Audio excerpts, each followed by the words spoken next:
Hello again. Welcome to Frank's featured topic. Today we will discuss the NBA Finals and I will break it down. We got the Orlando Magic against the Los Angeles Lakers. I expect it to be a very good series. We're going to start with the matchups. I'm going to compare the starting five of each team: point guard, shooting guard, small forward, and center. You know how it goes. We're going to start at the point guard position where we have Rafer Alston versus Derek Fisher.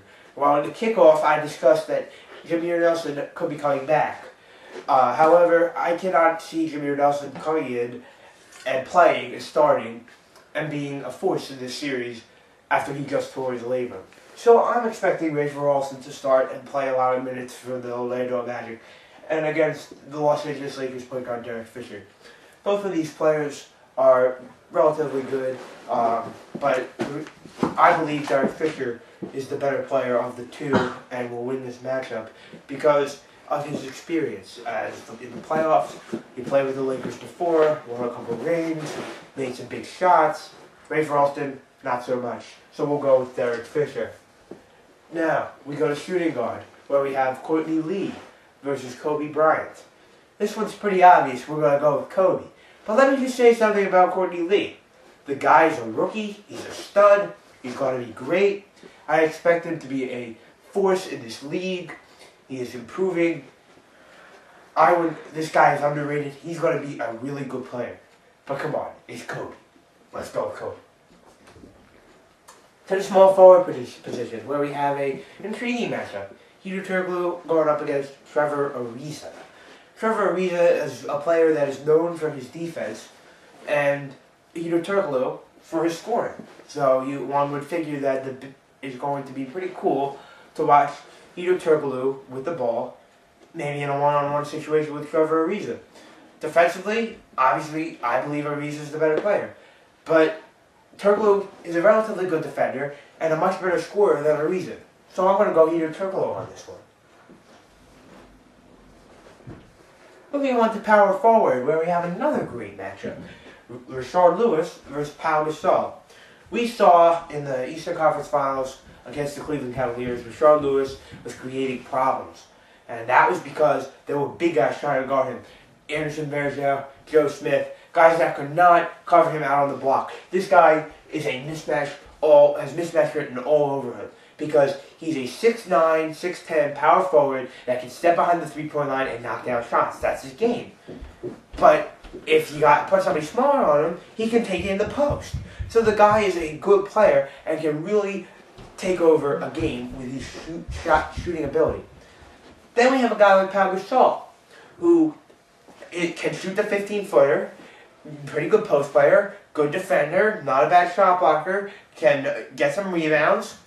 This should be a good matchup, but I think Lewis is going to create some mismatches for the Lakers that are going to be too costly. I expect him to have some big games, and that's why I'm going with Rashard Lewis. And now we come to the center position. Dwight Superman Howard versus Andrew Bynum. This should be another great matchup. Andrew Bynum is another guy that got injured earlier in the season, has came back, played pretty well for the Lakers in the playoffs. And then we got Superman. Dwight Howard, just a beast on the boards, averages 20 points, 10 rebounds. Guy's just a force in the low block. We saw in the Cleveland series, if they double him, he can kick it out to a three-point shooter. Bang, 3 points. If they don't double him, he slams the ball. And as we saw in Game 1, breaks the shot clock.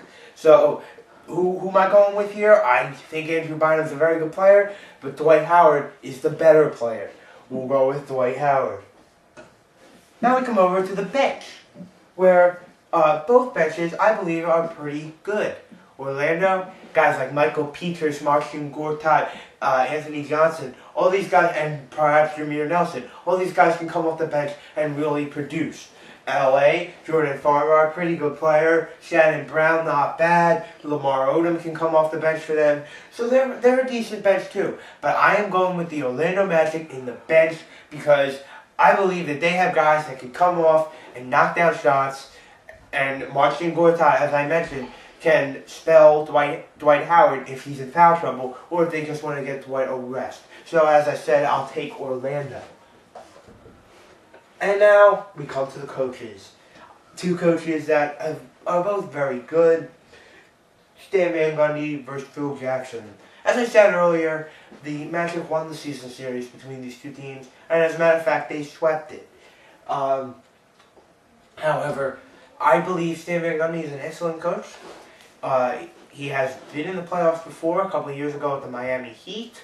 Lost in the conference finals to the Detroit Pistons. And Phil Jackson, come on. He's won rings. He won rings with Michael Jordan. He had the Shaq and Kobe team. He's been here before. So, this is, I just think I gotta go with Phil Jackson here. I mean, he knows what it's like in the NBA Finals, and Stan Van Gundy, not so much. So we'll go with Phil Jackson here. And coming up in a minute, we will have the prediction. And now, for the prediction. Can you hear the drum roll? Thanks. We'll go with the Magic in 7. Yes, I'm going with the upset here, but I feel Orlando can do it. I mean, this is a battle-tested team right here. They've overcame 4 last-second shots. And if you need me to refresh your memory, I will. In the first round against Philadelphia, they're playing Game 1 on their home court. Andre Iguodala of the 76ers hits a fadeaway over Hedo Turkoglu. Philly wins the game.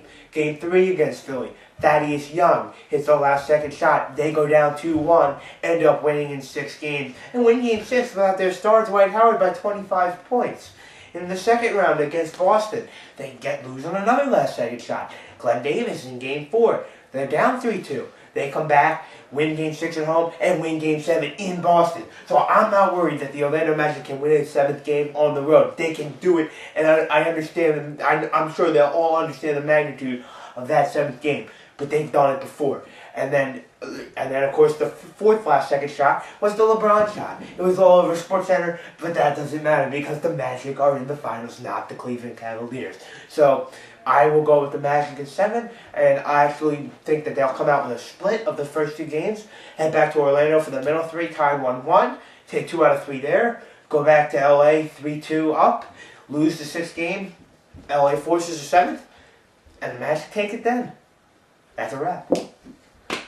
Hello, and I hope that you've enjoyed the show so far.